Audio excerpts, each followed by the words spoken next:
They still to this day don't believe me. Even my friends don't mention anything paranormal around me. I've become obsessed with it. I've been called confused, a liar, but every time I tell somebody about it, I forget more and more. I don't know why. Maybe it was because I was only 8, but I don't trust Disney anymore. It was Saturday afternoon. My mom just got back from a flea market and picked up an old copy of the Disney movie Peter Pan. She was supposedly shopping for groceries, but she probably got distracted. This was the only times we all had to sit and just watch a movie together. My mom always out shopping, and I don't even know what my dad's doing most of the time. My brother Trevor was there too, but he was always on his phone, Facebooking or just doing some crap. I was the only one excited to watch the movie. So we all sat down on the living room floor, and then we played the movie. The screen was a little fuzzy, but then the previews started rolling. It was just some old Disney movie previews, but then something a little peculiar happened.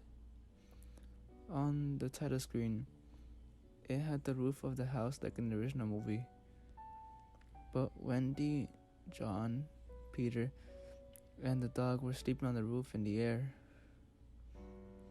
Ignoring it, we played the movie. It was the same as it would have been, until we came to the part where Peter's shadow came into the room. When it landed on the floor of the room, Wendy looked at it, as she does in the movie. Then the camera started to pan out to the sky. Then the most terrifying thing happened. As it panned out, you could hear Wendy's blood curdling scream. My dad, panicking, went to the VCR and took it out the tape as soon as it went wrong. He told us it was just glitching. Dad told us to go to the bed. Trevor and I, scared shitless, slowly went to bed. I slept on the bottom bunk, and he slept on the top. We both stayed up all night, too paranoid to go to sleep. About 3 hours after we laid down, Trevor was too tired to stay up, but I could not go to sleep. Being only 8, I started to sing my favorite song, Day in the Life by the Beatles, to help me fall asleep. Soon enough, I did, but my dreams were filled with the horrific screams of Wendy and what Peter's shadow might have done to her. Morning came fast, and my mom and dad told Trevor and I to try not to tell anybody about the movie. As hard as it was, we didn't. When we were on our way home, we both thought we were being followed. We just ignored it because we thought it was just some type of paranoia. We had a pretty normal afternoon. After dinner, we both went to bed, being not as paranoid or scared as we were yesterday. We both were able to get some sleep. But then I woke up at 12:30 a.m.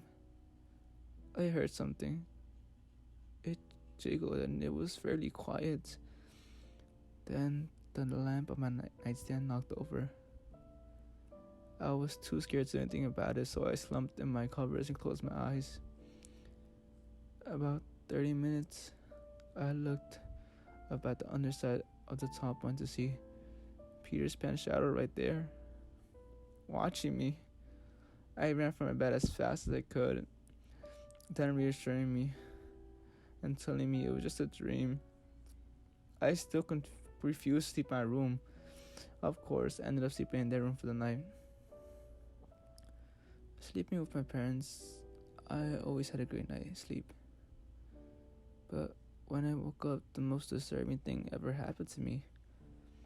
I was sleeping in the middle of a desert, alone with the shadow. Terrified, I ran away from it, only to find a 75-foot drop. The shadow was hacking into my brain, possessed, I hopped off the drop only to figure out it was just all a dream. It felt so real. There's no way that this could have been a dream. That night, I slept in my room with my brother again.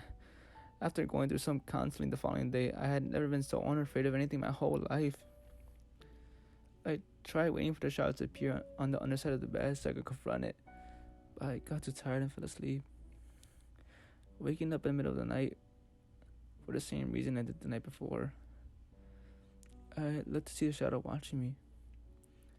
I reached out to where the knife of the shadow would be. I got a migraine and stopped.